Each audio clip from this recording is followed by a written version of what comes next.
Всем привет! С вами Анастасия и канал Авелия Стайл. Сегодня хочу рассказать про основную ошибку новичка при работе с бисером, а также сэкономить деньги, силы и время, потраченное на подборку бисера в самом начале. Бисер бывает разного качества. Есть качественный бисер Тохо, Миюки, а есть не очень качественный бисер. И не зная об этом, я начала приобретать бисер в большом количестве в разных магазинах. Сейчас хочу показать вам бисер, который я не знала потом, куда девать. Если посмотреть вблизи, вот я вам набрала немного бисера, чтобы показать, посмотрите, какой он неровный. То есть использовать такой бисер в брошках не рекомендуется. По какой причине? Да по такой, что бисер начинает плясать в разные стороны, он вот такой разноформатный. Первую брошку я делала именно таким бисером. Если не присматриваться, издалека вроде все нормально, все блестит, сверкает, но бисер разноформатный, и это видно. То есть какая-то бисерина тоньше, какая-то толще. И это на самом деле очень бросается в глаза. Здесь еще огромная ошибка, что я решила по контуру пустить вот эти бусинки. Этот контур, он вообще портит все ощущение. Вроде ничего особенного, но брошка сразу какой-то становится не в форме, она как будто в разные стороны. Вот здесь особенно очень видно, что у меня линия пошла просто в разнобой. И, конечно, общее впечатление это очень портит. Также я много заказала бисера с Алиэкспресс. Вот даже через пакетик видно, насколько бисер некалиброванный и разный. Иногда это доходит просто до абсурда. Например, вот такие вот сросшиеся бисерины. Они слиплись из-за краски. Когда же вы попытаетесь освободить бисерину от этого, получится, что краска отходит от бисера. И такую бисерину можно только выбросить. Вот. Этот бисер вообще сложно будет куда-то использовать, учитывая то, что он тоже не калиброванный, такой вот разнокалиберный, где-то маленький, где-то большой, но еще и вот такие моменты. Поэтому, когда вы заказываете на Алиэкспресс бисер, смотрите внимательно на фотографии, чтобы не нарваться вот на такой кошмар.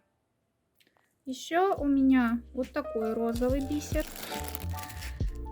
Этот бисер я купила, мне кажется, в Леонардо.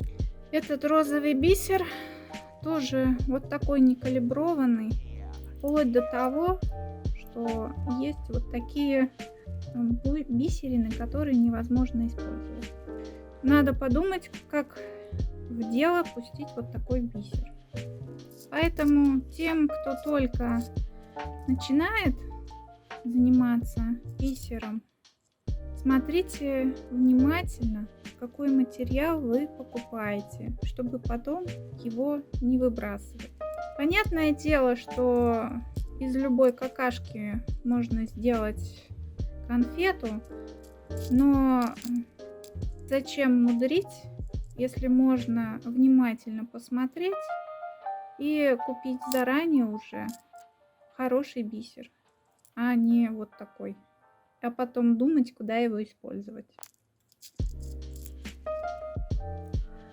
Вот хочу показать вам непосредственно разницу бисера. С правой стороны у меня бисер Прециоза. Понятно, что он мельче, но посмотрите, какие ровненькие бисеринки у меня здесь. Непосредственно, чем вот этот бисер слева, который не только разный по размеру, вот это вот маленькая, вот это вот толстенькая, вот. по форме и по качеству. То есть какие-то более голубенькие бисеринки цветные, какие-то прозрачные совсем. То есть вот это бисер, это, по-моему, бисер Златка. Кажется, так называется. Но прежде чем покупать бисер, пожалуйста, обратите внимание на этот момент. Посмотрите, даже в пакетике видно, какое качество у бисера. Не покупайте то, чем вы потом не сможете пользоваться. Мало того, что бисер некачественный, в бисере присутствуют вот такие кристаллы, которые вообще бисером не являются. Так, чтобы вам было более видно. Вот, в нем даже нету дырочки. Это просто осколок непонятно чего. И такого мусора в этом бисере порядочное количество. Поэтому учитесь на чужих ошибках и не совершайте тех ошибок, что совершила я. А сейчас хочу обсудить с вами несколько фирм бисера, качество которых на порядок выше. Вот здесь у меня представлены некоторые. Вот, например, самый популярный и самый дорогой бисер — это бисер Тохо. Японский бисер.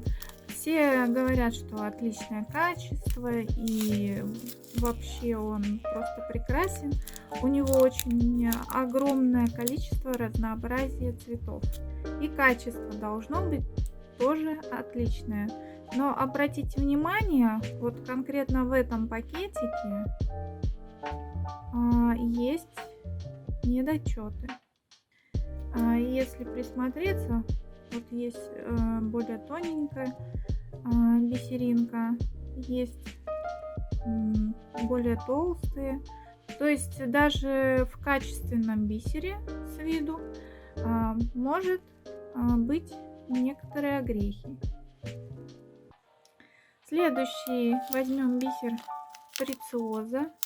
Я его купила в Леонардо. Кстати, бисер Тохо я тоже купила в Леонардо. И вот, чтобы вам наглядно показать. Понятно, что это крупный бисер, и тут может быть из-за этого различия, но я считаю, что с таким бисером можно работать. Хочу добавить, что хороший калиброванный бисер можно найти и на Алиэкспресс. Но при этом надо понимать, что надо изучать отзывы и фотографии досконально. Вот обратите внимание, даже в баночке видно, что вполне себе бисер ровный и хорошего качества, с хорошим покрытием. Вот есть у меня такой, я уже подготовила, чтобы вам показать. Мне кажется, хорошее качество у бисера, он ровный. Но надо сказать, что в пакетике я нашла вот такие палочки, штучки 3. Но это не страшно. Я думаю, 3-4 палочки меня не смутит, потому что общее качество бисера очень хорошее. Мне нравится. Есть еще один у нас конкурент. Вот такой бисер Гамма. Я нынче как-то прониклась к этому бисеру. Это не реклама, я сама им пользуюсь. Вот, обратите внимание. Вот, обратите внимание. Вполне себе тоже хорошее качество. Единственное, что если посмотрите, бисер неоднородного цвета здесь. Но у меня есть и однородного цвета бисер, вот это тоже Гамма. И он очень хорошего качества по цвету и по размеру и форме. Мне нравится.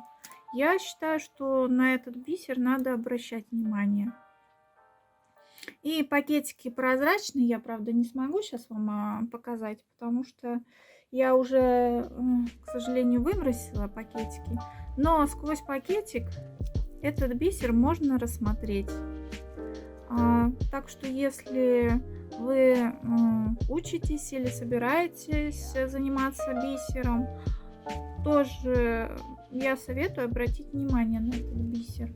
Мне кажется, он достойного качества. Можно найти хороший вариант. Кстати, хочу упомянуть вот такой контейнер для хранения бисера. Мне кажется, очень удобно. Сюда влезает пару пакетиков, либо Тохо, либо гамовских, самых маленьких. Вот как раз пакетик Тохо, как раз он пол контейнера занимает. Вполне себе удобное хранение, я считаю. Сюда и бусины могут поместиться, и стразы, и бисер, то есть очень удобно. Здесь получается 28 контейнеров. Ну, еще вот есть промежуток, у меня тут еще даже помещаются вот такие небольшие пакетики с бисером. Вот. Либо сюда можно вложить пинцет, он тоже помещается. Этот контейнер я заказала на AliExpress. Если кто заинтересуется, я ссылку попробую найти и кинуть в инфобокс, либо оставлю в комментарии. Вот такие контейнеры я видела и в Leonardo, но они, конечно, на порядок выше по цене.